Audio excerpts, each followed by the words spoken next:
Imagine, for a moment, a world where the mere whisper of an idea could set empires trembling, where a single thought, scrawled on parchment or murmured in shadow, could be deemed so perilous that it must be erased from existence.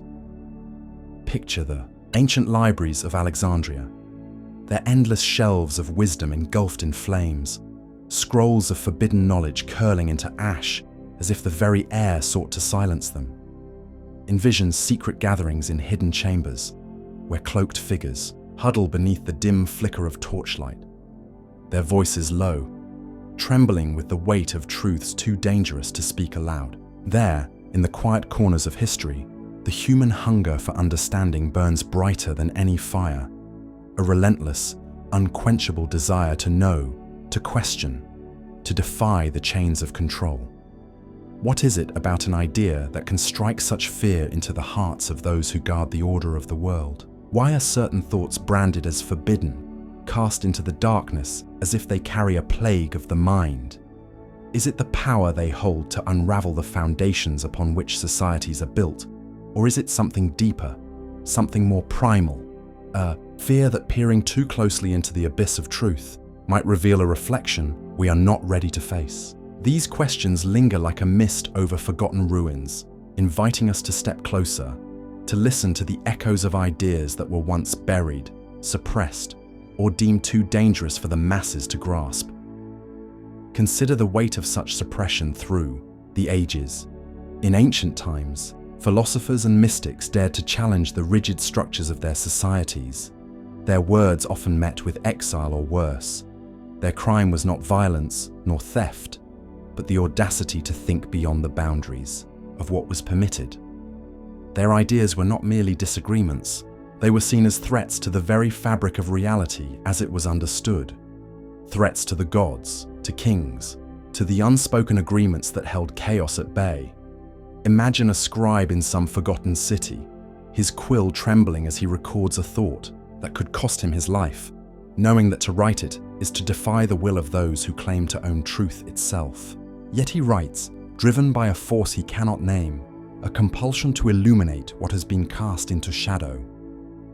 This eternal dance between knowledge and control weaves through the tapestry of human history.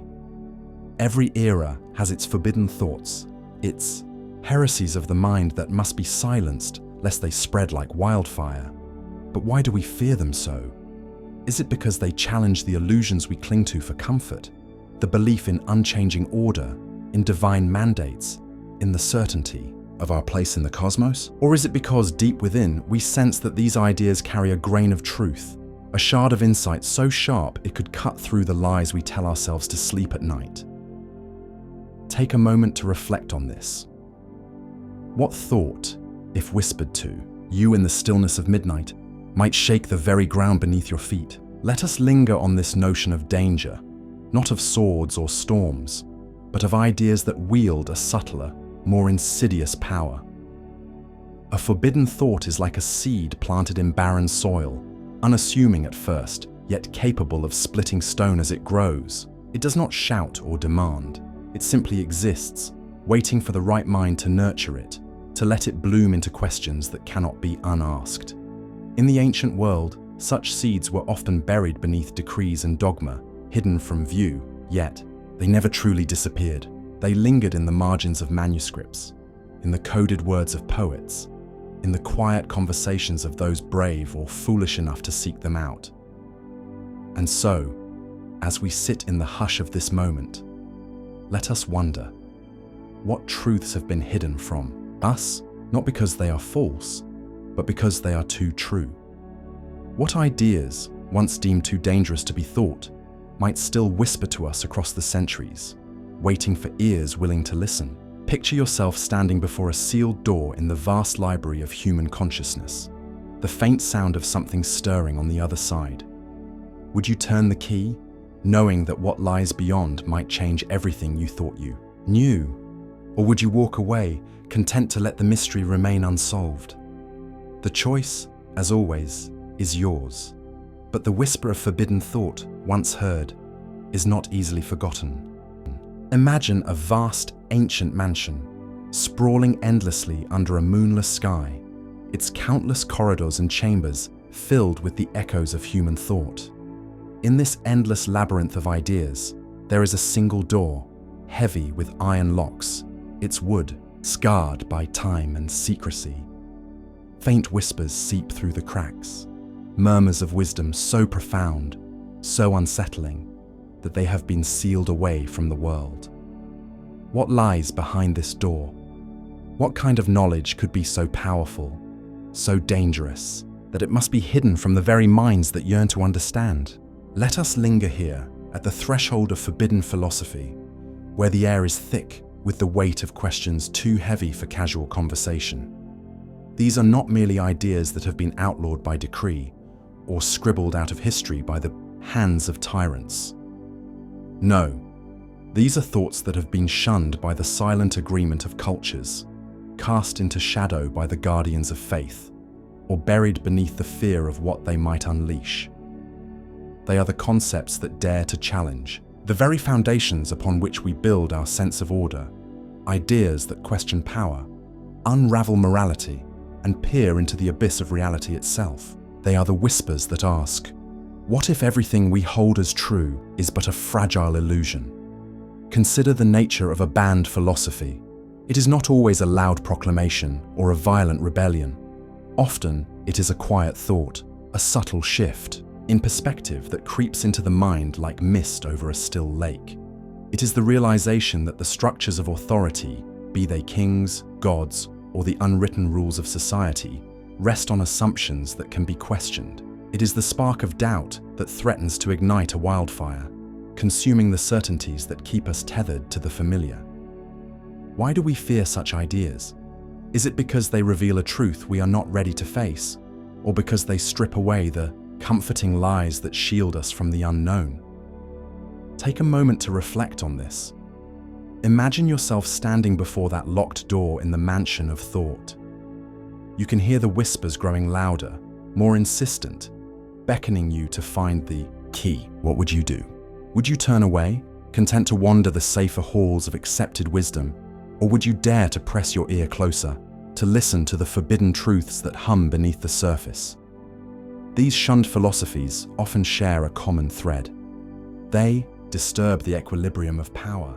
They are the ideas that refuse to bow to the hierarchies of the world, whether those hierarchies are built on divine will, societal norms, or the illusion of an unchanging reality.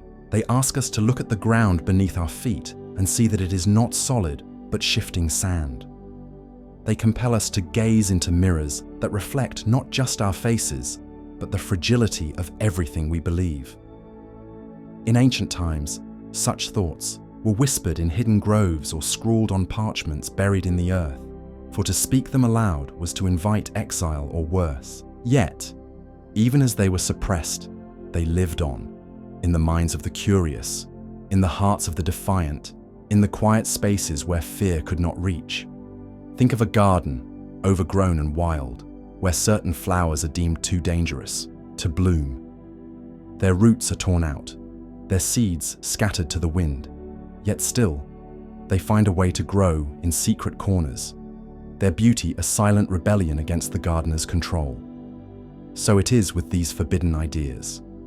They persist, not because they are inherently destructive, but because they carry a truth that cannot be fully erased. They remind us that the mansion of human thought is not a prison, but a living, breathing entity, full of locked doors waiting to be opened by those brave enough to seek the key. And so, as we stand here, in the dim light of curiosity, let us ponder the essence of what makes a philosophy dangerous. Is it the idea itself, or the power it grants to those who wield it? Is it the chaos it might unleash, or the clarity it might bring? Perhaps the true danger lies not in the thought, but in our refusal to confront it, in our fear of what we might become if we allow ourselves to truly listen to the whispers behind the door. Take a moment to reflect on this. Let the silence settle around you, like dust in an ancient hall, and ask yourself, what forbidden thought calls to you, and are you ready to answer? Imagine, for a moment, a world where the very ground beneath your feet refuses to stay still. A reality so fluid so ever-shifting that nothing can be pinned down, not even for an instant. What if everything you thought was solid, your beliefs, your identity, the order of the world, was merely a fleeting ripple on the surface of an endless stream? This is the unsettling vision of an ancient thinker, a man whose words were whispered with caution, whose ideas stirred a quiet storm in the hearts of those who dared to listen. Welcome to the realm of Heraclitus, the Greek philosopher who saw the universe not as a fixed monument, but as a river in perpetual motion, where no one, not even the boldest soul, could step into the same current twice. Let us wander back to the dusty paths of ancient Greece, to a time when the world was understood through rigid forms and eternal truths. Temples stood as unyielding symbols of order, their marble pillars a testament to a cosmos that was meant to endure unchanged. Kings and priests spoke of gods who crafted the world with purpose, a creation meant to stand firm against the chaos of time. Into this landscape of certainty stepped Heraclitus, a solitary figure from the city of Ephesus, his eyes fixed not on the unchanging heavens, but on the restless flow of a nearby stream. He watched the water dance and swirl, each wave dissolving into the next, and in that ceaseless motion, he glimpsed a truth that would unsettle the very foundations of his world. "Panta re," he murmured. "All things flow. Nothing is permanent, not the river, not the mountains, not even the soul gazing upon them. Change," he declared, "is the only constant." Consider the weight of such a thought in a society built on the illusion of stability. If everything is in flux, what becomes of the laws carved in stone, the hierarchies that claim divine sanction, the rituals meant to anchor humanity to something eternal? Heraclitus's vision was not merely an observation of nature. It was a quiet rebellion against the structures that held his world together. To accept that reality is a river, ever shifting and unknowable, is to invite a kind of existential uncertainty, a trembling doubt that creeps into the heart of every certainty. What if the gods themselves are not fixed, but are as transient as the seasons? What if the self, the very essence of who we are, is not a solid core, but a fleeting shadow cast upon moving waters? Take a moment to reflect on this. How would it feel to stand in a world where nothing can be grasped, where every truth you clutch slips through your fingers like sand? This idea of constant change was not just a curiosity, it was a threat. To the rulers and priests of his time, Heraclitus's philosophy whispered of a reality that could not be controlled, a cosmos that defied the neat boundaries of power and doctrine. If all things flow, then the authority of a king is but a passing wave, the sanctity of a temple a mere ripple soon to fade. His words invited questions, and questions, as history so often shows, are the first sparks of upheaval. Imagine a citizen of Ephesus, sitting by the fire at night, pondering Heraclitus's river. What if the life they've been taught to accept, their place in the order of things, is not a permanent truth but a fleeting illusion? Such thoughts plant seeds of unrest, not through loud proclamations, but through the quiet erosion of unquestioned belief. Yet there is a strange beauty in Heraclitus's vision, a poetic melancholy that lingers in the mind.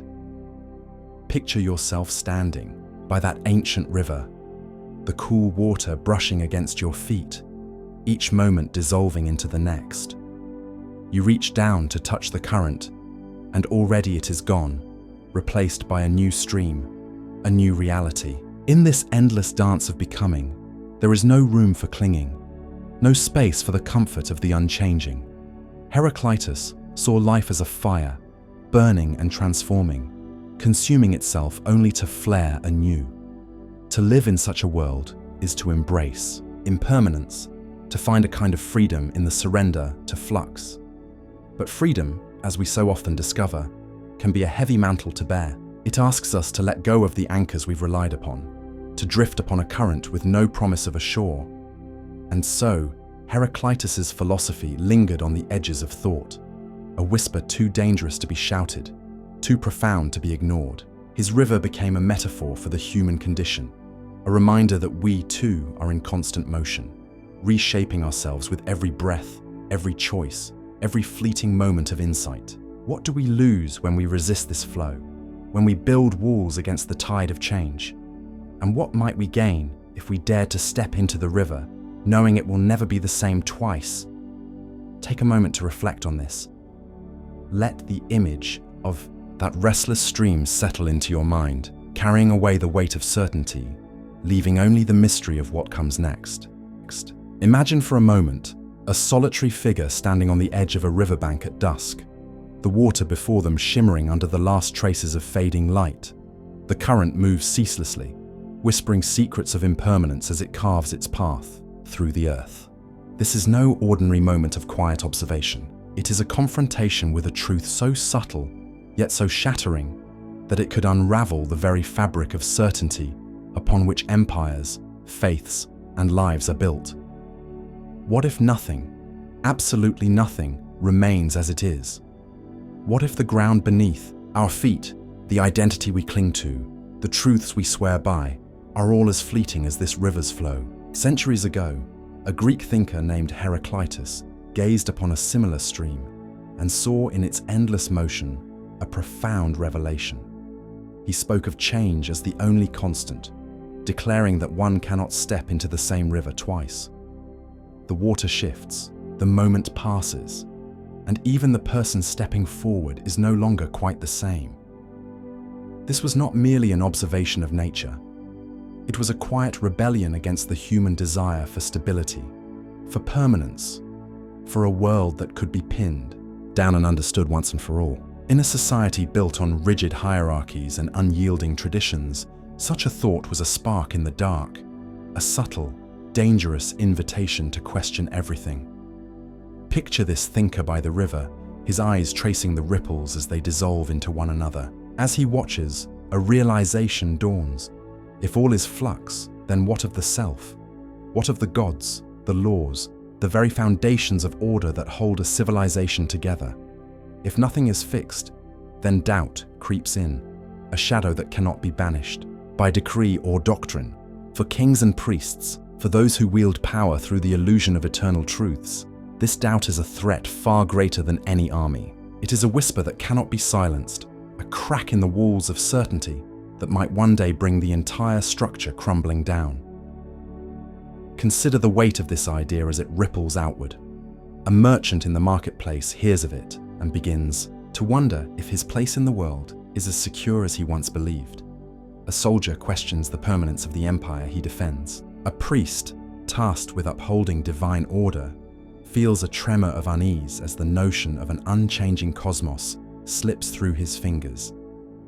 Heraclitus's philosophy was not a call to arms or a manifesto of rebellion, yet its power lay in its quiet erosion of the unquestioned. It planted seeds of doubt in minds unprepared to bear them, and in doing so, it became something subversive, something to be whispered rather than shouted. Take a moment to reflect on this. How often do we cling to the idea of permanence, to the belief that some things, our values, our identities, our truths, must endure? What would it mean to let go of that certainty, to stand by your own riverbank and accept that all is in motion, even the very essence of who you are? This notion of flux, of relentless change, was not dangerous because it incited violence or chaos in the streets. Its threat was far deeper, far more intimate. It challenged the human need to build monuments of thought, to carve out eternal answers in a world that refuses to stand still. To embrace such a philosophy is to live with a kind of existential unease, to walk through life knowing that the ground beneath you is never truly solid. And yet, there is a strange beauty in this impermanence, a quiet freedom in surrendering to the flow. But for those who govern, for those who rely on the illusion of an unchanging order, this beauty is a menace, a thought too perilous to be left unchecked. As the river continues its journey into the night, carrying with it the reflections of 1,000 unseen stars, we are left with a question as old as thought itself. Is it better to seek the comfort of a fixed truth, even if it is a lie, or to embrace the uncertainty of a world that never stops becoming.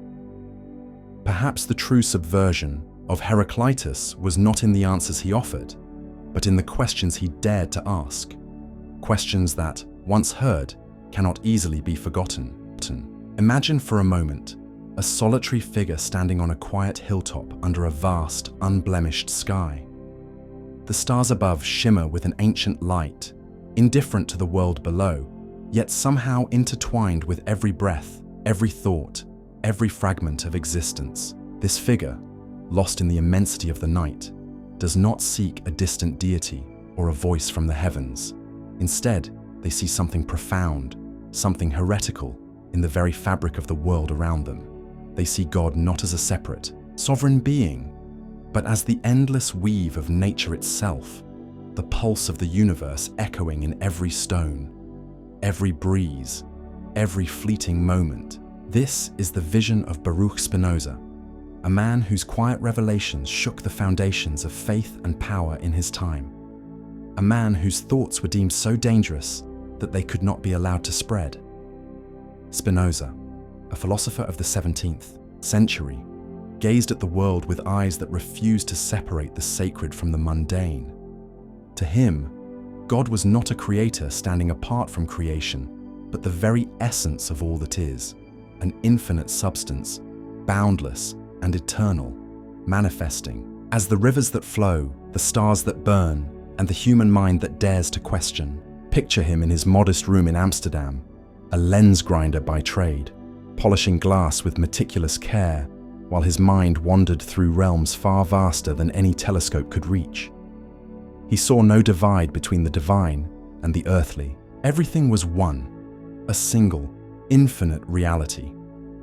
To call a flower mundane or a prayer sacred was, to Spinoza, a misunderstanding of the unity that binds all things. But this vision, so serene in its simplicity, was a quiet storm brewing beneath the surface of a society built on rigid hierarchies and unquestioned doctrines. Why did such a thought provoke fear? Why did the religious authorities of his day tremble at the idea of a God who did not sit on a throne in the heavens, but permeated every atom of existence?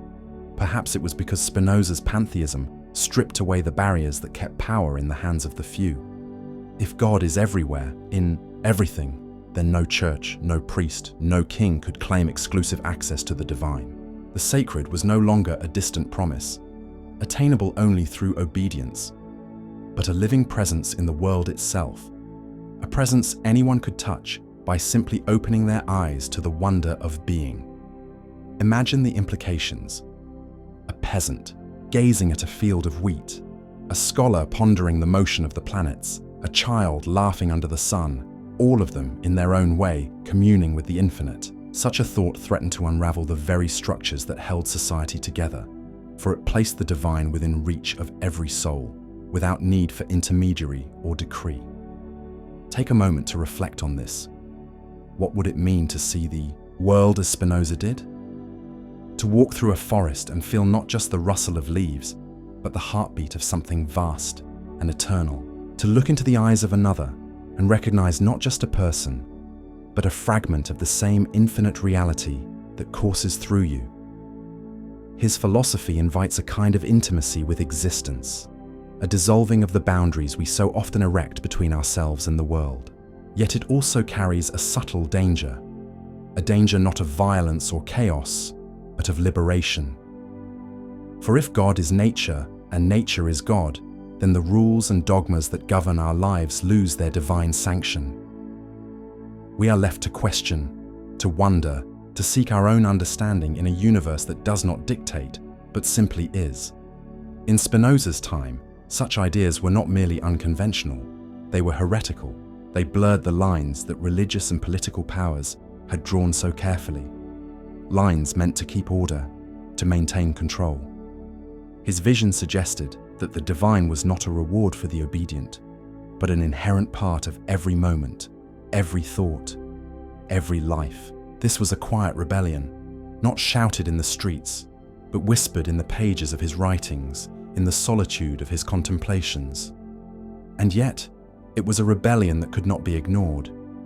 It planted seeds of doubt in the minds of those who read him seeds that might grow into questions too powerful to suppress. What if the sacred is not above us, but within us? What if the universe itself is the only scripture we need? As you linger on this thought, imagine again that solitary figure on the hilltop, their gaze fixed on the starry expanse above. They do not kneel. They do not pray in the way we might expect. Instead, they stand in silent awe, feeling the weight of a truth that both comforts and unsettles. Spinoza's pantheism offers no easy answers, no comforting promises of salvation or eternal reward. It offers instead a profound unity, a sense that we are not separate from the cosmos, but woven into its very fabric. And yet, in this unity, there lies a challenge: to live without the crutch of imposed meaning, to find our place in a reality that is both divine and indifferent, infinite and immediate. As the night deepens, let this thought settle over you, like a gentle mist, inviting you to see the world anew through eyes that seek not a distant God, but the eternal presence hidden in plain sight. Imagine a quiet cobblestone street in 17th century Amsterdam, bathed in the pale glow of a single lantern. A door closes softly, almost reverently, but with a finality that echoes through the night. Behind it, a man stands alone, his silhouette framed against the flickering light of a candle. This is Baruch Spinoza, a thinker whose words have just severed the ties that bound him to his community, his heritage, and the very fabric of the world he once knew. Excommunicated, cast out, declared a heretic for daring to see God not as a distant sovereign, but as the boundless expanse of reality itself.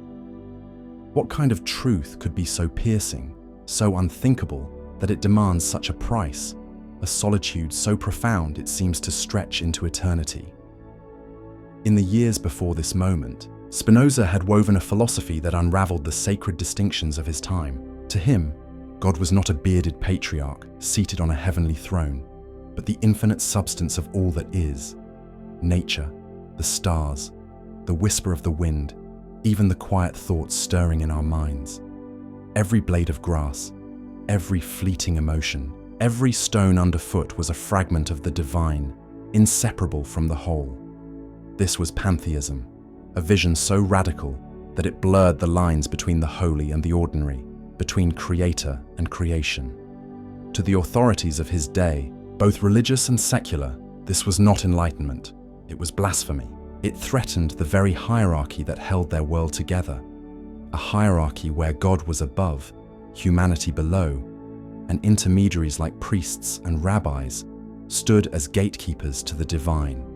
Spinoza's ideas stripped away that separation, leaving no room for dogma, no need for mediators. If God was everything, then what power did tradition hold? And so, they turned their backs on him.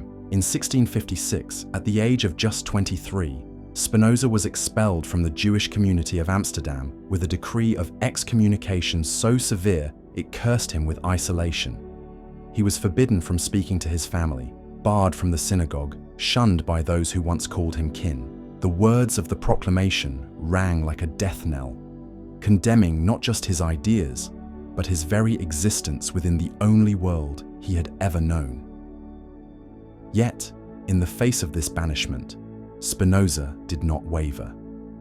He retreated into a quiet life of lens grinding and contemplation, writing works that would echo through the centuries. Though many in his lifetime would not dare to read them, his solitude became both his prison and his sanctuary, a space where truth could be pursued without the weight of expectation or fear. But let us linger on this image of a man alone, his world reduced to the scratch of a quill and the faint light of a window. What does it mean to seek a deeper understanding when the cost is to be misunderstood, even vilified, by those around you? Is the pursuit of truth a noble quest, or a reckless one, when it demands the sacrifice of belonging? Spinoza's exile was not just a punishment, it was a mirror held up to the human condition itself. We are creatures of connection, yearning for community, for shared belief, yet we are also driven by a restless need to know, to question, to see beyond the veil of what we are told is true. When these desires clash, as they did for Spinoza, what are we left with? A solitude that aches, perhaps, but also a clarity that burns.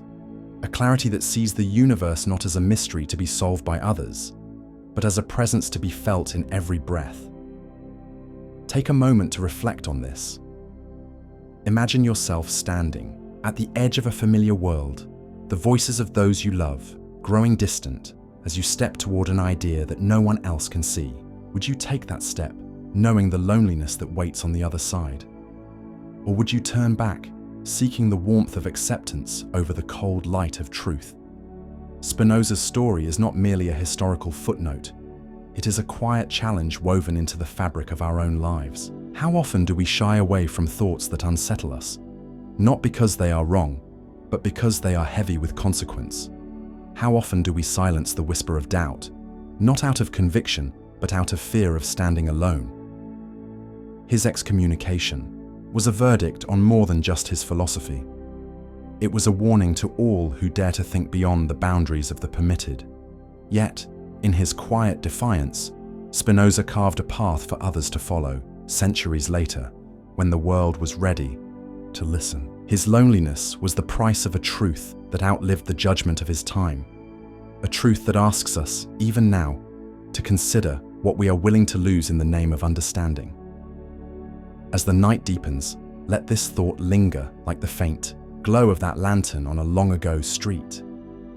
The pursuit of truth is often a solitary journey, one that may lead us far from the familiar shores of acceptance. Yet, in that solitude, there is a strange kind of freedom, a freedom to see the world, not as it is prescribed, but as it might be, boundless and infinite, stretching out before us like the universe Spinoza saw as God itself. Imagine a world where the very foundation of everything you've ever believed in is suddenly swept away, leaving nothing but a vast, empty horizon stretching endlessly before you. Picture yourself standing alone in a desolate landscape at twilight, the sky a bruised shade of violet, the air heavy with the silence of something immense that has just crumbled. Ancient ruins lie scattered at your feet, remnants of old certainties, gods, morals, truths that once stood as unshakable pillars. Now they are dust, and you are left to face the void. This is the world Friedrich Nietzsche thrust upon us with a single, shattering declaration. God is dead. A statement so raw, so unsettling, that it reverberated through the corridors of thought, striking fear and fascination into hearts unprepared for its weight. What does it mean for God to be dead? Not merely the passing of a deity, but the collapse of an entire framework of meaning that has guided humanity for centuries. Nietzsche saw that the divine authority, which once dictated right from wrong, purpose from chaos, had lost its grip on the modern soul, not through some cataclysmic event, but through our own quiet realizations, through science, doubt, and the slow erosion of blind faith.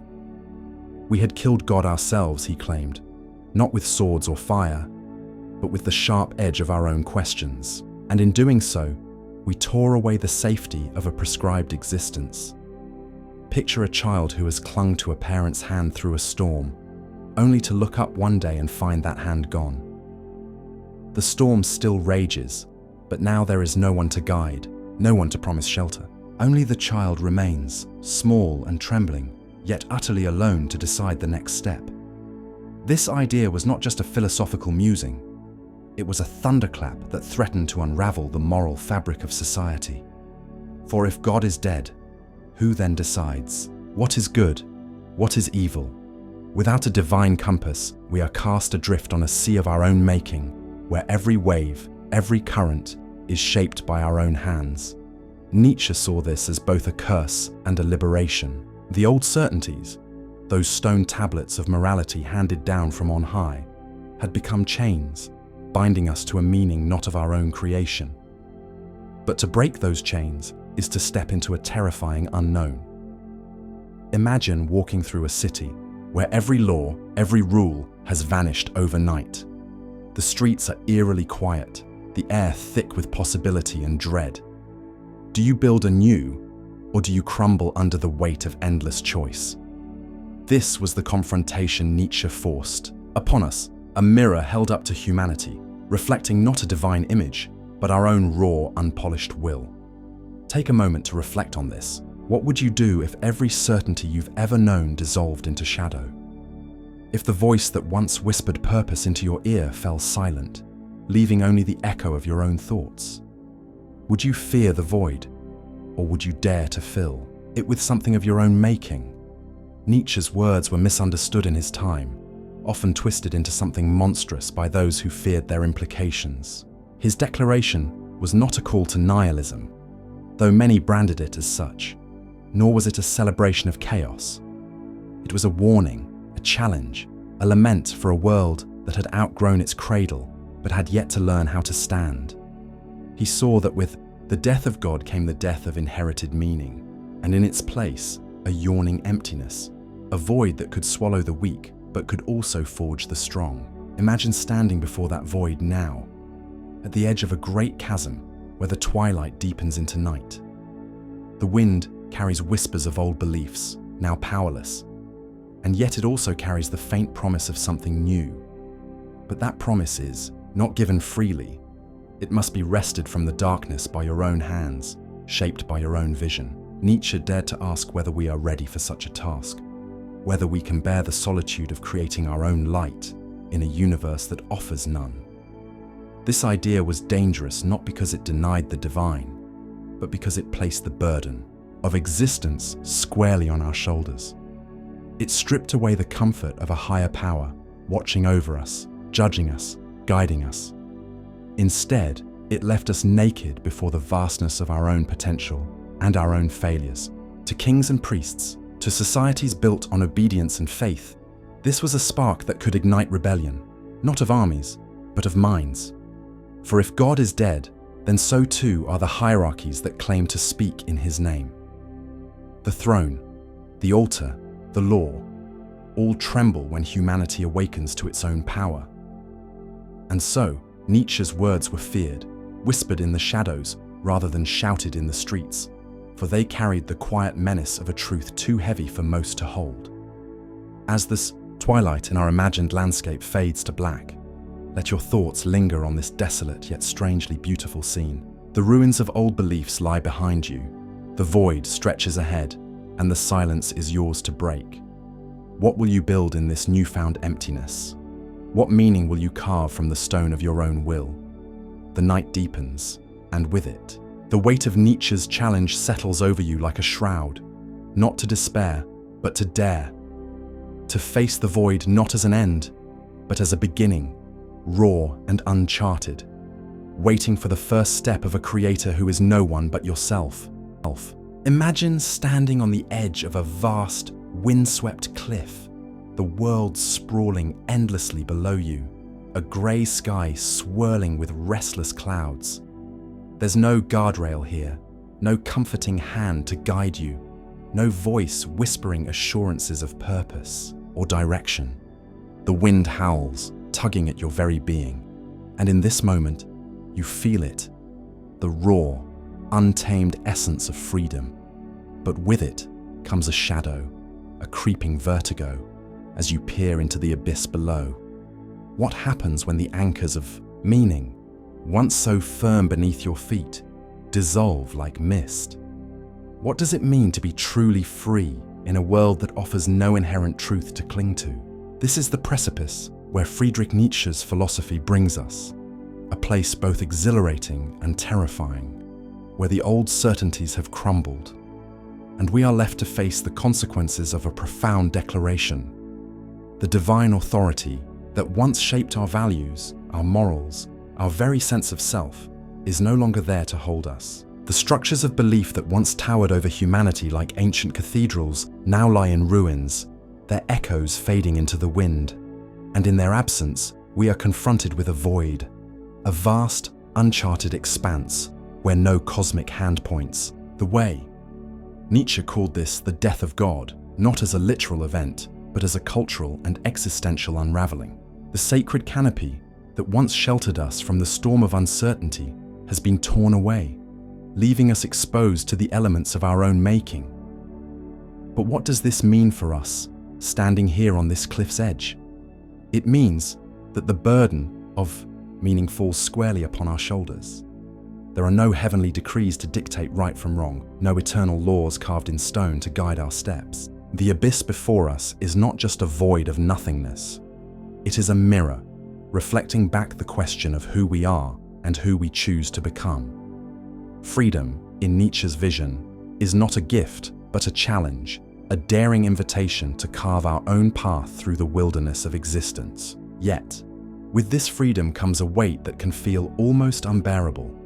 If there is no inherent purpose, no preordained destiny, then every choice we make, every value we embrace, is ours alone to justify.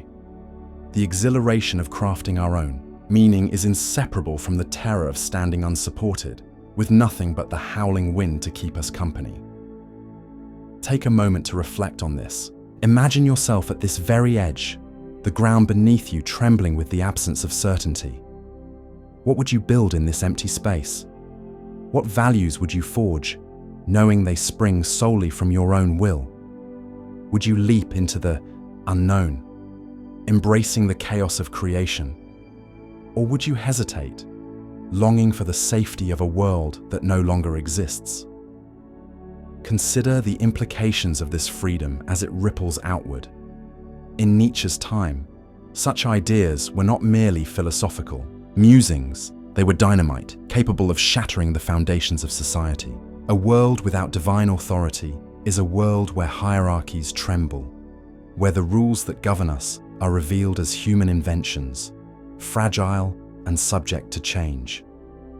If meaning is ours to create, then so too is morality, and with it, the potential for both liberation and destruction. Nietzsche saw this abyss not as a place of despair, but as an opportunity, a call to become something greater, to transcend the limitations of a herd mentality and rise as creators of our own destiny. Yet, he knew the danger of gazing too long into this void.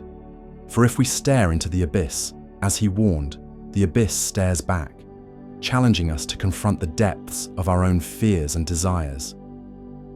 Picture yourself now, still on that cliff, the wind growing colder as night begins to fall.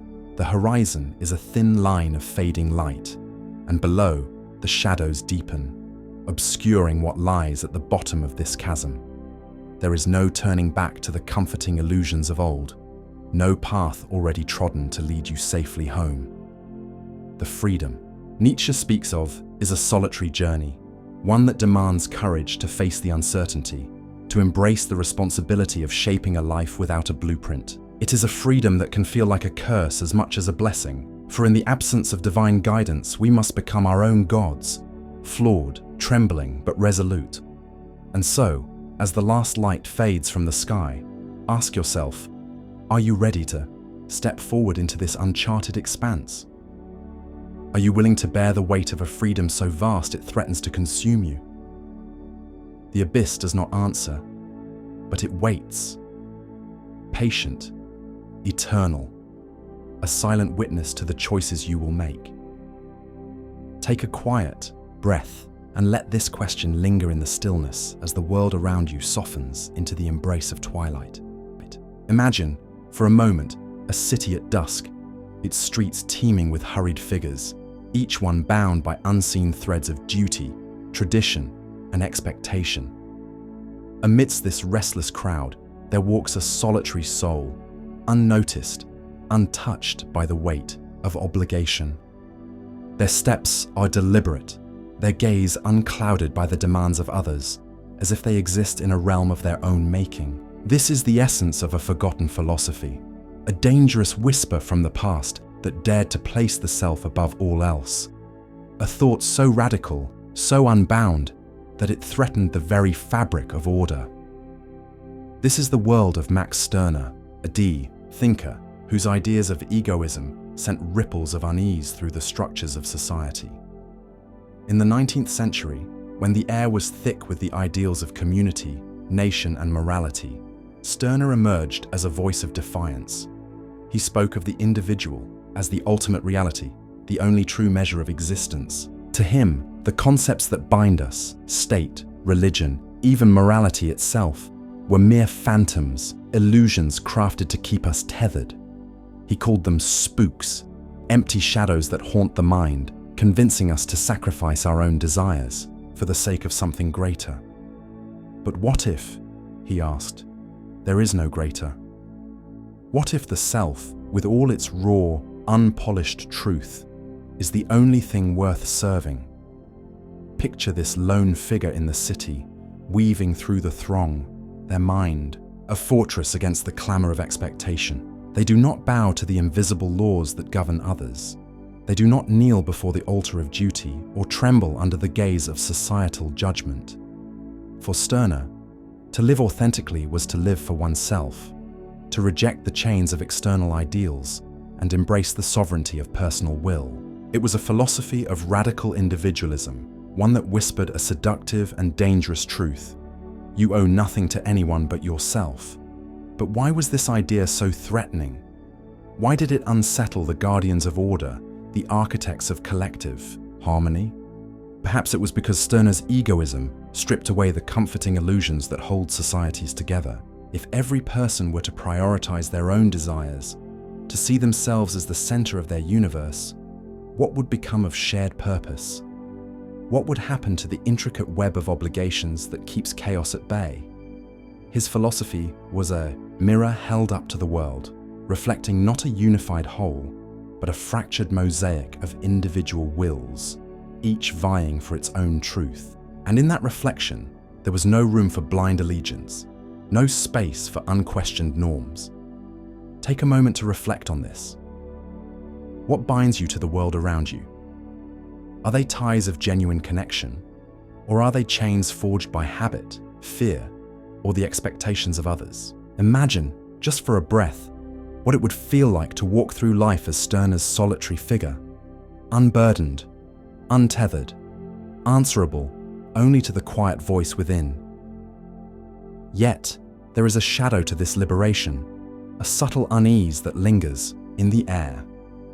Stirner's vision of the self as supreme was not merely a call to freedom, it was a declaration of solitude. To place the ego above all else is to stand apart, to reject the warmth of shared ideals, the comfort of belonging. His philosophy asks us to consider whether true authenticity comes at the cost of connection. Is the sovereign self a king in a kingdom of one, reigning over a landscape of isolation? Or is it the truest expression of humanity, unmarred by the distortions of external influence? As the city fades into the hush of night, and the lone figure disappears into the labyrinth of streets, we are left with Stirner's haunting question. Who are you beneath the layers of expectation? Are you a creation of the world around you, shaped by its rules and demands? Or are you something more primal, a force unto yourself, waiting to be unleashed? His ideas, once whispered in the margins of thought, still echo through time, daring us to look within and claim our own reality, no matter the cost. And as the darkness deepens, that whisper grows softer, yet no less potent, inviting us to ponder the weight of our own unbound will. Imagine a world where every soul stands as its own ruler, a sovereign entity unbound by the chains of tradition, morality, or the expectations of others. A world where the self is the ultimate truth, the only reality worth serving. What would such a place look like? Would it shimmer with the brilliance of unbridled freedom? Or would it crumble under the weight of endless conflict? Let us wander into this untamed territory of thought, a realm shaped by the radical ideas of Max Stirner, whose philosophy of egoism dared to crown the individual as god of their own existence. Picture a vast forest, stretching endlessly under a pale, indifferent sky. In this forest, there is no gardener, no guiding hand to prune or shape the growth of its trees. Each one rises as it wills, its roots digging deep into the earth, its branches reaching for the sun without regard for the others around it. Some trees tower over their neighbors, casting long shadows that stifle the light below. Others twist and contort, fighting for space in a silent, relentless struggle. This is the world Stirner envisioned, not a utopia of harmony, but a raw, unfiltered expression of individual desire, where every being exists for itself alone. In such a place, the concept of duty, of sacrifice for a greater good, becomes a hollow whisper, a ghost of a thought that holds no power over the sovereign self. But what does it mean to live as this sovereign self? To reject the invisible threads that tie us to society, to religion, to the very idea of a shared purpose. Stirner's egoism is not merely a call to selfishness in the petty sense, but a profound declaration that nothing, absolutely nothing, stands above the individual's will, not the state, not the church, not even the ideals of love or justice. All of these, he argued, are phantoms, illusions we've crafted to bind ourselves, to give meaning to a void that cannot be filled. Imagine standing alone in that forest, the wind carrying no voice but your own, the path ahead carved only by your footsteps. There is a strange, almost eerie liberation in this solitude, a sense of power that comes from knowing you answer to no one. Yet there is also a shadow that lingers, an uncertainty, a question of whether such freedom is a gift or a curse. Take a moment to reflect on this. What would you do if no external force, no moral code, no whispered obligation held sway over your choices? Would you build a world of beauty and creation, or would the weight of absolute autonomy lead you to clash endlessly with others, each a god in their own right, each unwilling to yield? Let us linger on this thought, for Stirner's philosophy was not just a personal creed. It was a quiet earthquake beneath the foundations of order. In his time, and even now, the idea of a world without shared values, without a common tether, feels like a dangerous precipice. Societies are built on the unspoken agreement that we surrender some part of ourselves for the sake of the whole. We bow to laws, to norms, to the silent expectations of those around us. But Stirner saw these as chains, not safeguards. He urged us to cast them off, to embrace the chaos of pure individuality. And yet, one cannot help but wonder, would such a forest of sovereign selves stand tall and proud? Or would it become a battleground, each tree warring against the next for dominance? Consider the implications of this untamed growth. If every individual is their own deity, their own law, then what becomes of compassion, of connection, of the fragile threads that weave us into something larger than ourselves? Stirner might argue that even these are illusions, that true connection can only exist when it serves the self, when it is chosen freely rather than imposed. But there is a haunting beauty in this thought, a bittersweet recognition of our aloneness in the vastness of existence. To be sovereign is to be free, yes, but it is also to bear the full weight of that freedom, to stand in a forest where no one else can truly reach you. As we wander deeper into this philosophical wilderness, let the image of that wild, ungoverned forest linger in your mind. Feel the solitude of the tree that grows as it wills, untouched by any hand but its own. And ask yourself, does this vision of absolute personal freedom stir a longing within you? A desire to break free from all that binds? Or does it whisper of a chaos too vast to endure? A world where the clash of wills drowns out the quiet possibility of harmony? Let these questions drift with you, like leaves carried on an unseen wind, as we stand together in the shadow of Stirner's dangerous, untamed truth. Imagine yourself seated alone in a dimly lit cafe, the world outside cloaked in the hush of late evening. A cup of coffee rests before you, its surface a dark mirror reflecting the faint glow of a single overhead light. You stare into it, and, in that moment, a quiet realization creeps in. There is no one to tell you who you are, no grand design to guide your next step. You are utterly, inescapably free. But with that freedom comes a weight, a burden so profound that it seems to press down on your very soul. What does it mean to live in a world where every choice is yours to make? where the absence of a cosmic script leaves you as both the author and the actor of your own story. This is the heart of Jean-Paul Sartre's existential vision, a philosophy that whispers of liberation but echoes with unease. Sartre, a thinker of the 20th century, gazed into the human condition and saw not a predetermined path, but a vast, open expanse. He called this state of being condemned to be free, a phrase that carries the paradox of our existence. Freedom, after all, is not merely a gift. It is a responsibility, one that demands we create meaning where none inherently exists. Picture yourself in that cafe, the murmur of distant conversations fading into a hum as you grapple with the idea that there is no higher authority to absolve you, no divine hand to point the way. Every decision, every step forward is yours to bear. And in that solitude, there is both a quiet terror and a strange, unshackled power. Sartre's philosophy emerged in a world still reeling from the tremors of war and upheaval, a time when old certainties were crumbling like ancient stone. His ideas were not born in isolation. They were a response to the human struggle to find footing in a reality that offered no guarantees. To embrace existentialism was to accept that life has no inherent purpose, no preordained destiny waiting to unfold. Instead, we are tasked with forging our own essence through the choices we make. Imagine standing at the edge of a vast, uncharted landscape, the horizon stretching endlessly before you. There are no maps, no markers, only the footprints you leave behind as evidence of the path you've chosen. This radical freedom, while exhilarating, was seen by many as a dangerous notion, one that could unravel the comforting illusions of tradition and authority. For if we are truly free, then the structures that claim to define us, be they societal norms, religious doctrines, or moral codes, lose their absolute grip. And that, to some, felt like a step too close to chaos. Consider the weight of this burden as you sit in that empty cafe, the steam rising from your untouched coffee like fleeting thoughts. What does it mean to live without a blueprint?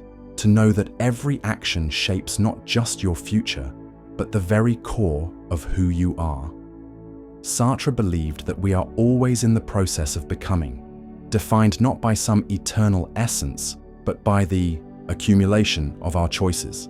There is no escape from this responsibility, no hiding behind fate or divine will. Even to choose inaction is a choice, a silent declaration of who you are in that moment. Take a moment to reflect on this. How often do we seek refuge in the idea that our lives are guided by something beyond ourselves, something that spares us the burden of decision? And yet, in Sartre's view, such refuge is an illusion, a self-deception he called bad faith. To live authentically is to embrace the discomfort of freedom, to stare into the void of uncertainty and choose anyway. This philosophy, though profound, was not without its detractors. In a world that often craves stability, Sartre's insistence on individual responsibility felt like a quiet rebellion. It challenged the notion that meaning could be handed down from on high, that life's purpose could be neatly packaged and universally applied.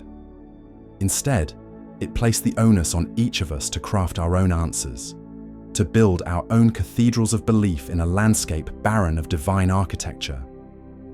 For many, this was too heavy a load to carry. Societies have long relied on shared narratives, be they religious, cultural, or political, to bind individuals into a cohesive whole.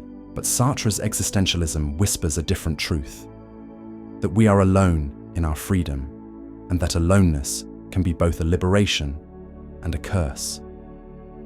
As you linger in that imagined cafe, the shadows growing longer across the table, let your mind wander to the implications of such a worldview. What happens when we fully accept that there is no cosmic safety net, no ultimate arbiter of right and wrong? Does this freedom inspire us to rise, to create lives of profound authenticity, or does it paralyze us with the sheer weight of possibility? Sartre himself did not shy away from the anxiety that accompanies this realization. He saw it as an inevitable part of the human condition. A reminder that to be free is to be perpetually unfinished, always in the act of defining oneself. And perhaps that is the quiet mystery at the heart of his thought, that our greatest burden is also our greatest power, the ability to shape our existence, moment by moment, in a world that offers no answers but the ones we dare to write. Take a moment to sit with this idea. Let the stillness of the imagined cafe envelop you, the faint clink of a distant cup fading into silence. What does freedom mean to you, not as a distant concept, but as a lived reality? In the absence of a guiding star, where do you turn for direction? Sartre's voice, speaking across the decades, urges us to look within, to find in ourselves the courage to choose, to create, to become, even when the weight of that freedom feels like it might crush us. And in that choice, there lies a quiet, unshakable strength, a defiance of the void that whispers, "I am here, and I will decide." Imagine for a moment that you stand alone at a crossroads under a midnight sky, the air cool and still, with not a single star to guide your path. No signs mark the way, no voices whisper which road to take, and yet a decision must be made. This is the essence of a philosophy so raw, so unrelenting, that it has often been met with unease. Jean-Paul Sartre's unyielding truth that we are, in every moment, defined by our choices, with no cosmic map to ease the burden. What is it about the weight of absolute freedom that feels both like a gift and a curse, a key to liberation and a chain of endless responsibility? In Sartre's world, there is no divine blueprint, no preordained purpose waiting to be discovered like a treasure buried in the earth. Instead, we are thrust into existence, raw and unformed, tasked with crafting our own essence through every decision, every act, every fleeting thought. Picture yourself in that quiet moment before a choice, perhaps something as simple as whether to speak a hidden truth or let it simmer in silence. In that pause, you are not merely choosing an action, you are shaping who you are, carving your identity from the formless clay of being. There is no one to blame, no higher power to consult, no destiny to fall back on. The weight of it presses down like a heavy fog, obscuring the horizon, leaving only the sound of your own heartbeat to guide you. This philosophy, born from the stark cafes of post-war Paris, where thinkers like Sartre wrestled with the wreckage of certainty, carries an anxiety that is almost palpable. It is the anxiety of a world unmoored, where tradition and divine will no longer offer the comfort of a well-trodden path.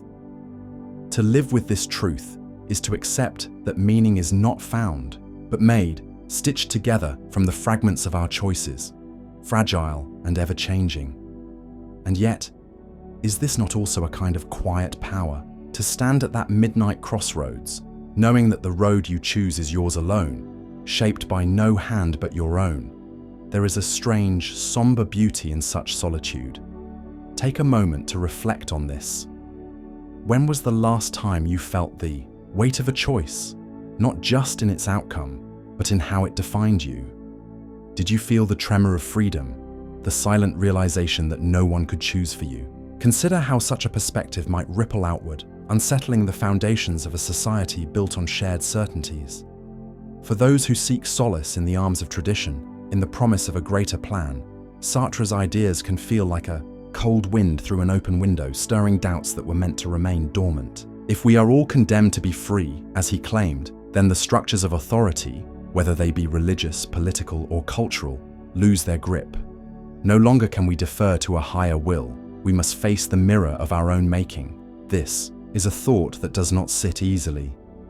A philosophy that whispers of rebellion, not through raised voices, but through the quiet act of choosing for oneself.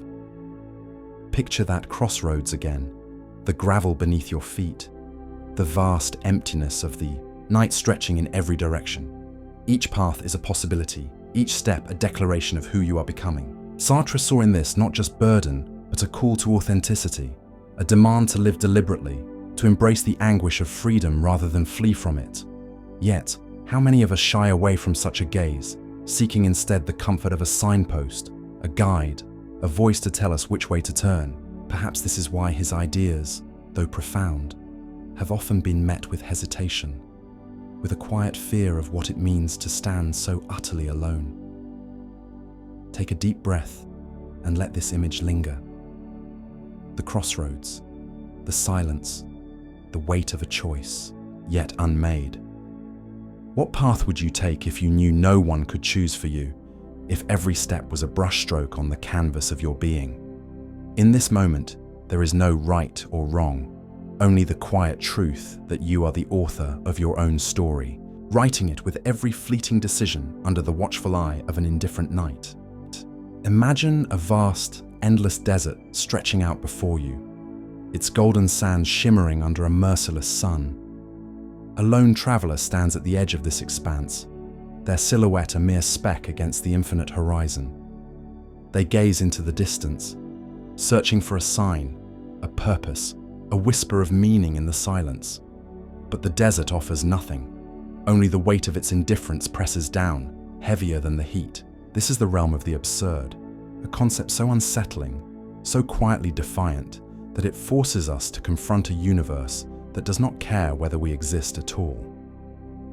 In the heart of the 20th century, a philosopher named Albert Camus walked into this desert of thought, not with answers, but with a mirror. He saw the absurd not as a conclusion, but as a tension, a clash between our deep, aching desire for meaning and the cold reality that the universe remains silent to our pleas. We build stories, religions, philosophies, all in an effort to stitch together a tapestry of purpose.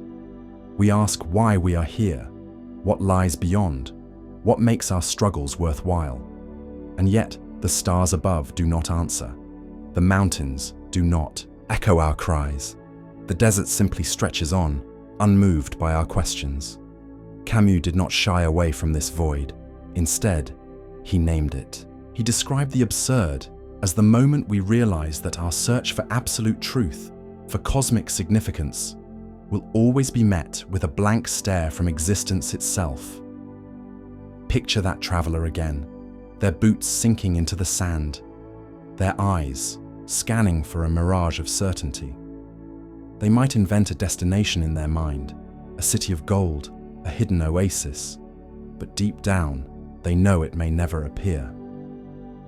This realization could crush the spirit, could drive one to despair. And yet Camus saw something else in this barren landscape, a strange kind of freedom. To accept the absurd is to stand in that desert without illusion, to acknowledge that there is no inherent meaning waiting to be uncovered.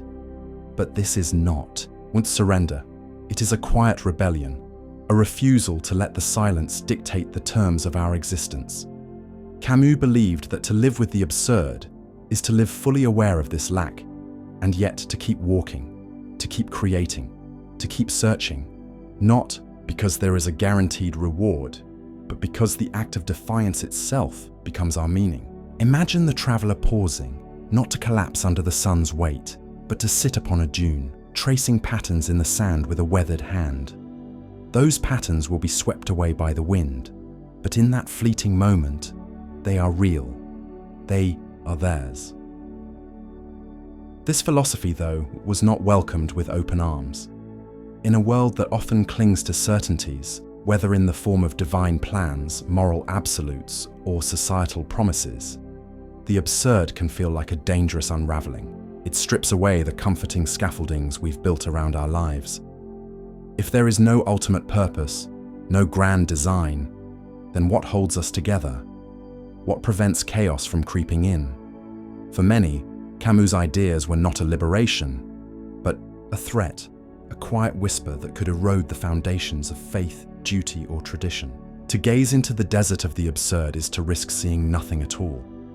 And for some, that nothingness is too heavy to bear. Take a moment to reflect on this. Have you ever felt that tension, that pull between wanting to believe in a greater plan and sensing the vast indifference of the world? Perhaps in a quiet hour, staring at the ceiling as the night deepens, you've wondered if your choices, your dreams, your pains are just ripples in an endless sea, unnoticed by any shore. What do you do with that thought? Do you push it away, Or do you let it sit beside you, like a shadow that neither harms nor helps? Camus did not offer a map through this desert. He did not promise an end to the journey.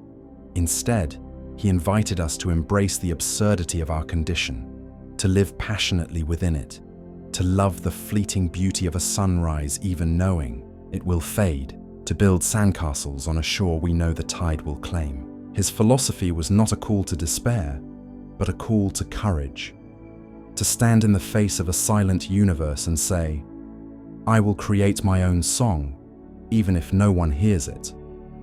And in that act, there is a kind of quiet power, a defiance that does not shout but endures. So picture yourself as that traveler now, standing at the edge of an unyielding desert. The sun burns above, the sand shifts beneath your feet, and the horizon offers no promises.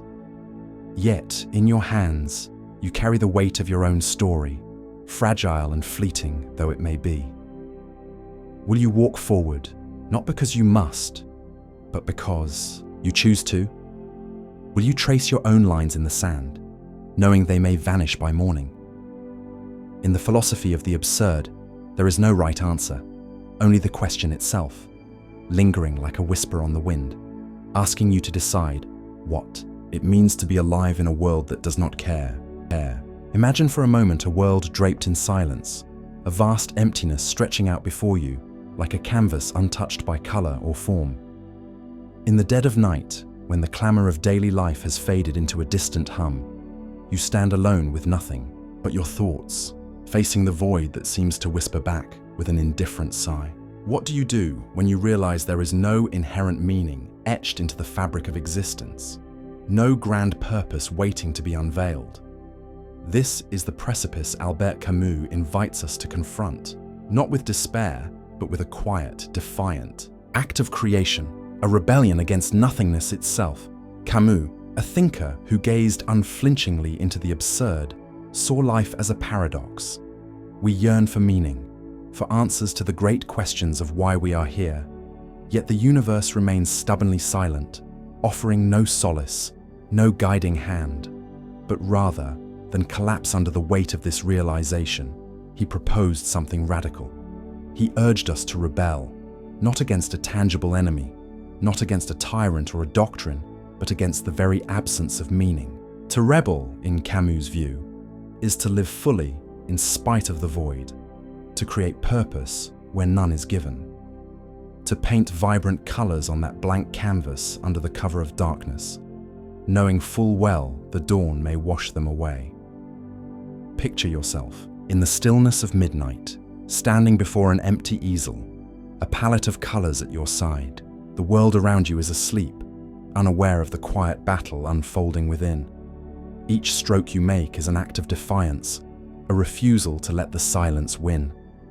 You paint not because you believe your art will endure forever, nor because it will be seen or celebrated, but because the act itself is your answer to the emptiness. This is the essence of Camus' rebellion, a deeply personal uprising, a choice to affirm life even when life offers no promises in return. Take a moment to reflect on this. What would you paint on your own canvas if you knew no one would ever see it? What meaning would you carve out of the silence? This philosophy, though beautiful in its raw honesty, carries with it a subtle danger, one that has often made it a whisper rather than a shout in the halls of human thought. To embrace the absurd and rebel against it is to reject the comforting structures of prescribed purpose, those handed down by tradition, by faith, by the architects of society who promise order in exchange for obedience. If each of us were to craft our own meaning, to live as if the void were not a threat but a challenge, what would become of the systems that rely on shared certainties? Imagine a city where every citizen, under the cover of night, begins to paint their own mural on the walls of shared belief. The result might be a kaleidoscope of individual truths, chaotic and breathtaking, but it could also unravel the threads that hold the collective together. Camus' call to rebellion is not a loud manifesto. It is a quiet invitation, murmured in the shadows, to live authentically in a world that often demands conformity. It asks us to bear the weight of our own freedom, to find joy in the act of creation, even when the canvas of life remains stubbornly blank. Consider a gardener tending to a plot of earth in a barren wasteland, planting seeds not because they are guaranteed to grow, but because the act of planting is itself a triumph over desolation. This is the spirit of rebellion Camus speaks of, a refusal to let nothingness dictate the terms of our existence. And yet, one must wonder, is this rebellion sustainable? Can we live indefinitely in this state of defiance, crafting meaning from moment to moment, or does the silence eventually wear us down? There is a certain courage in facing the absurd head-on, in choosing to create rather than crumble. But there is also a loneliness to it, a solitude that comes from knowing the meaning you forge is yours alone, unsupported by the cosmos. As the night deepens and the world grows quieter still, ponder this delicate balance. To rebel against nothingness is to dance on the edge of despair, twirling just out of its reach, painting colors into the dark with hands that tremble but refuse to stop. Take a moment to reflect on this, in the stillness of your own mind. What colors would you choose to defy the void? What small, quiet act of creation could you offer to a universe that offers nothing in return? Let this thought linger as the shadows grow long, as the night wraps around you like a cloak, inviting you to paint your own rebellion, stroke by stroke, against the endless silence. Imagine a world where the deepest truths are whispered only in shadow, where the flicker of a single flame reveals secrets so profound they could shatter the foundations of belief. Picture a solitary figure, hunched over in a dimly lit cave, their breath catching as they trace the faded ink of ancient texts. These are not mere words on parchment. They are forbidden revelations, fragments of a knowledge so dangerous it was branded heresy, hidden away from the eyes of the many. What could be so threatening in the quiet musings of the mind that entire systems of power would rise to silence them? Let us step into this forgotten chamber of thought, where the air hums with the weight of unspoken questions, and explore the ancient Gnostic belief in hidden, esoteric knowledge, a path to salvation that dared to defy the orthodoxy of its time. In the early centuries of our common era, when the world was still grappling with the shape of its spiritual destiny, the Gnostics emerged as quiet rebels of the soul. They were seekers, mystics, wanderers of the unseen, who believed that the divine was not a distant overseer perched beyond the heavens, but a spark buried deep within the human spirit. Theirs was a vision of salvation not through blind faith or rigid doctrine, but through gnosis, direct, personal knowledge of the eternal. They spoke of a flawed creator, a demiurge who crafted a material world of illusion and suffering, trapping the divine essence of humanity in chains of flesh and ignorance. To them, the true God was beyond form, beyond comprehension, a hidden light that could only be glimpsed through the shattering of illusion. Imagine the weight of such a claim in a time when empires and temples demanded absolute allegiance to a single, unyielding truth. To suggest that the world itself was a prison and its maker a deceiver was to strike at the heart of authority, both earthly and divine. Picture that mystic in the cave, their fingers trembling as they decipher symbols that speak of a secret path. The air grows heavy with the realization that salvation is not a gift bestowed from on high, but a journey inward, a rebellion against the very fabric of the reality they've been taught to accept. The Gnostics believed that hidden knowledge, accessible only to those who dared to seek it, could awaken the soul from its slumber. They wove intricate myths of cosmic battles between light and darkness, of fallen aeons and forgotten truths, all pointing to a singular, radical idea. The divine is not out there but within. Such a belief was a quiet earthquake, trembling beneath the surface of established order. It threatened the gatekeepers of faith, who relied on their role as intermediaries between humanity and the sacred. If every individual could access the divine through personal revelation, what need was there for priests, for hierarchies, for the carefully constructed walls of doctrine? Consider the danger of this thought, how it ripples outward like a stone cast into still water. If the world is an illusion, if the creator is flawed, then every rule, every law, every sacred text becomes suspect. The Gnostic vision was not just a spiritual deviation, it was a philosophical uprising, a call to question everything. It invited the individual to turn away from the external and dive into the abyss of their own consciousness, seeking truths that no authority could grant or withhold. In a time when unity of belief was often enforced by the sword, such ideas were not merely heretical, they were revolutionary. They whispered of a freedom that could not be contained, a liberation that came not from obedience, but from the courage to see beyond the veil. Take a moment to reflect on this. What would it mean to live in a world where the deepest truths are hidden, not by malice but by design? What would you risk to uncover them? The Gnostic heresy, as it was branded, was met with fierce opposition. Their texts were burned, their communities scattered, their names erased from the sanctioned histories. Yet, fragments of their thoughts survived, buried in the sands of time, waiting to be unearthed by those who still hear the call of the unknown. They remind us of a profound and unsettling truth: the pursuit of knowledge, especially that which challenges the very ground we stand on, is often a lonely and perilous path. The Gnostics dared to imagine a reality where the divine was not a distant judge, but a mirror of the self, a reflection that demanded awakening rather than worship. Theirs was a forbidden thought, not because it was false, but because it was too powerful, too personal, too unbound by the chains of control. As we linger in the dim glow of that ancient cave, let us ponder the weight of hidden knowledge. What secrets lie buried within our own minds, waiting to be uncovered? What truths have we been taught to fear, not because they are dangerous, but because they might set us free? The Gnostic vision, though deemed heretical, echoes through time as a quiet invitation to seek, to question, to awaken. And in the stillness of this moment, as the world beyond fades into shadow, perhaps we might hear the faint whisper of that forgotten light, calling us to remember what we have always known, deep within. Imagine, for a moment, a world where the greatest truths are not found in towering temples or written in sacred books, but hidden deep within the quiet recesses of your own being. A world where the divine is not a distant force to be worshipped, but a buried treasure, gleaming beneath layers of earth, waiting for you alone to unearth it. This is the essence of an ancient belief, one so radical, so intimate, that it was branded as heresy by those who guarded the gates of orthodoxy.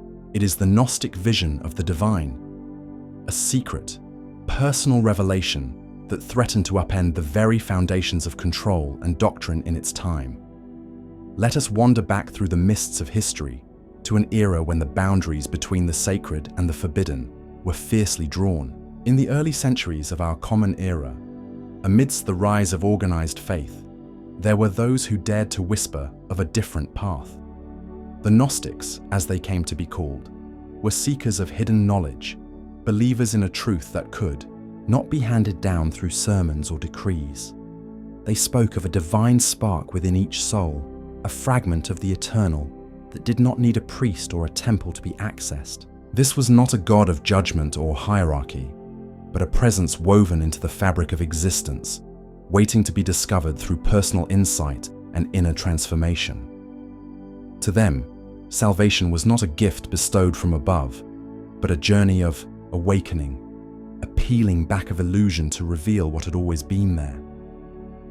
Picture a lone mystic, hunched over a flickering oil lamp in the cool darkness of a cave, their fingers tracing the faded ink of ancient texts. These writings spoke of a flawed creator, a lesser deity who had trapped the divine light within the material world, binding souls to ignorance and suffering. The true God, they claimed, was beyond this flawed creation, a boundless source of light and truth. To know this, God was to know oneself, to break free from the chains of dogma and illusion through secret wisdom. But such ideas were not merely unconventional, they were dangerous. They suggested that the institutions of faith, with their rigid structures and intermediaries, were not the ultimate arbiters of truth. If the divine could be found within, what need was there for external authority? If salvation was a personal quest, what power did the gatekeepers hold? This inward turn, this quiet insistence on personal revelation over prescribed doctrine, struck at the heart of control. It was a subtle rebellion, not of swords or shouting, but of whispered questions and solitary contemplation. To the powers of the time, it was subversion cloaked in mysticism. A believer who sought the divine within might no longer bow to the dictates of those who claimed to speak for the heavens. They might question the very foundations of the world as it was presented to them. And so, these ideas were condemned, labeled as heresy, their texts hidden or destroyed, their followers scattered to the edges of society. Yet, like embers beneath ash, the Gnostic vision could not be fully extinguished. It lingered in fragments, in half-remembered stories, in the unspoken yearning for a truth that felt closer than any altar. Consider the metaphor of that buried treasure once more. Imagine yourself standing above it, the earth cool beneath your feet, a faint shimmer of something extraordinary just out of reach. You hold no map, no guide, only the quiet certainty that what you seek lies within your grasp if you dare to dig. This is the Gnostic path, a solitary, often lonely endeavor, one that promises no easy answers but offers the possibility of a revelation so profound it could alter the way you see everything. Yet to unearth this treasure is to risk the scorn of those who guard the surface, those who insist the ground must remain untouched. What would you choose? The safety of the known or the uncertainty of a deeper truth? Take a moment to reflect on this. Let your mind wander to that hidden place within, where questions bloom like wildflowers in the dark. What might you find if you turned inward, away from the noise of the world, and listened to the whispers of your own soul? Could there be a spark of the divine there, waiting to be recognized, untouched by the hands of time or authority? The Gnostic vision challenges us to reconsider not just the nature of spirituality, but the very idea of power. If the divine is within, then no one can claim to own it, to wield it over others. It is a radical equality, a quiet defiance of hierarchy that feels both ancient and timeless. And yet, it is also a burden, for to seek such a truth is to walk a path few will understand, to bear the weight of questions that may never find answers in this lifetime. Still, there is a strange beauty in this pursuit, a kind of courage in turning away from the light of the crowd to seek a flame that burns only for you. As the night deepens around us, let this thought linger, the divine as a hidden treasure, buried not in some distant realm, but beneath the very ground of your being. What might happen if you began to dig, if you allowed yourself to seek without fear of what lies beneath? In the stillness, in the mystery of your own heart, there may be a truth waiting, a truth that no doctrine can contain, no authority can suppress. Imagine a world where the very act of thinking can weigh heavier than the darkest storm cloud, where a single idea can press down on the soul with the force of an unyielding tide. What if life itself, at its core, were not a gift to be celebrated, but a relentless struggle, a ceaseless hunger that gnaws at the edges of every moment? This is the shadowed realm of Arthur Schopenhauer, a philosopher whose vision of existence was so stark, so stripped of illusion, that it was often met with unease, rejection, and quiet dread. His pessimism, a philosophy that refused to cloak the raw pain of being in comforting lies, was not merely a perspective, it was a mirror held up to the human condition, one that many turned away from, unable to bear the reflection. Picture a solitary figure walking through a tempest, rain lashing against a weathered coat, each step a battle against the wind. The storm is not just outside but within, a churning unrest that no shelter can quiet. This is how Schopenhauer saw life, as an endless striving, driven by a blind, insatiable force he called the will. Unlike the noble aspirations we often attribute to human desire, this will is not rational or kind. It is a primal, relentless urge that propels us forward, seeking satisfaction in wealth, love, power, or fleeting pleasures, only to find that every achievement leaves us empty, yearning for more. To Schopenhauer, Existence was a pendulum swinging between the ache of unfulfilled longing and the hollow disappointment of attainment. There is no final rest, no ultimate goal, only the hunger that drives us again and again into the storm. Consider, for a moment, the weight of such a thought. What does it mean to live in a world where suffering is not a temporary burden, but the very fabric of being? Schopenhauer did not shy away from this darkness. He leaned into it, tracing its contours. With a gaze unclouded by false hope, he argued that our desires are the root of our torment, each want, each need, a chain that binds us to a wheel of endless frustration. And yet, to be human is to desire. We cannot escape this force any more than we can escape our own heartbeat. In this view, life becomes a tragedy not because of external misfortunes, but because of its very nature. The storm is not a passing calamity, it is the air we breathe. Take a moment to reflect on this. Can you feel the whisper of that hunger in your own quiet moments? The subtle ache that no distraction can fully silence? In an era that often clung to notions of progress, divine purpose, or inherent goodness, Schopenhauer's voice was a discordant note, a somber cello in a symphony of optimistic horns. His ideas were not banned by decree, as some philosophies were, but they were shunned in a subtler way, pushed to the margins by a society that craved light over shadow. To embrace his pessimism was to question the very foundations of hope, to suggest that the pursuit of happiness might be a fool's errand. And yet, there is a strange courage in his words, a raw honesty that refuses to sugarcoat the human struggle. He did not offer solutions or consolations, but instead invited us to stare into the abyss of existence, to acknowledge its bleakness without flinching. Imagine standing at the edge of a vast grey sea, waves crashing with indifferent force, knowing there is no shore of salvation on the horizon. What do we do with such a vision? Do we turn away, seeking warmer shores of thought? Or do we stand and face the tide? Schopenhauer's pessimism was unsettling, not just for its darkness, but for its challenge to the stories we tell ourselves about life's meaning. If suffering is inevitable, if desire only breeds more pain, then what are we to make of our striving? He suggested that the closest we might come to peace is not through fulfillment, but through detachment, through stepping back from the will's relentless pull, if only for a fleeting moment. In art, in music, in quiet contemplation, he saw a temporary reprieve, a window through which we might glimpse something beyond the storm. But even this was no lasting escape, only a brief pause before the hunger returns. Picture that solitary figure again, now sitting by a rain-streaked window, a mournful melody playing softly in the background, the world outside still raging. For a moment, the weight lifts, but the storm remains. Why then was such a philosophy so quietly feared?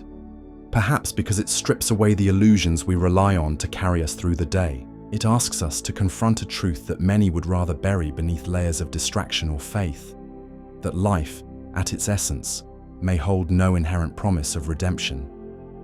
Schopenhauer's voice was not one of cruelty, but of unflinching clarity, and clarity can be more terrifying than any myth.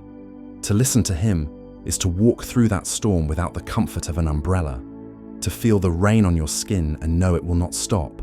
Yet in this starkness, there is a kind of liberation, a permission to let go of false expectations, to sit with the rawness of what is. Take a moment to reflect on this. Have you ever felt that quiet unease, that sense of striving for something, just out of reach? What would it mean to stop running, to simply stand in the rain as the wind howls and the storm presses on? Schopenhauer's shadow lingers, a reminder that not all truths are meant to comfort. His pessimism, though shunned by many, echoes in the corners of our own doubts, in the moments when we question the worth of our endless pursuits. It is a heavy thought to carry, but perhaps there is a strange strength in bearing it, a willingness to see life not as we wish it to be, but as it is, unadorned and unyielding. The rain falls, the hunger stirs, and still we walk on, into the grey expanse of being, searching for a meaning that may never come.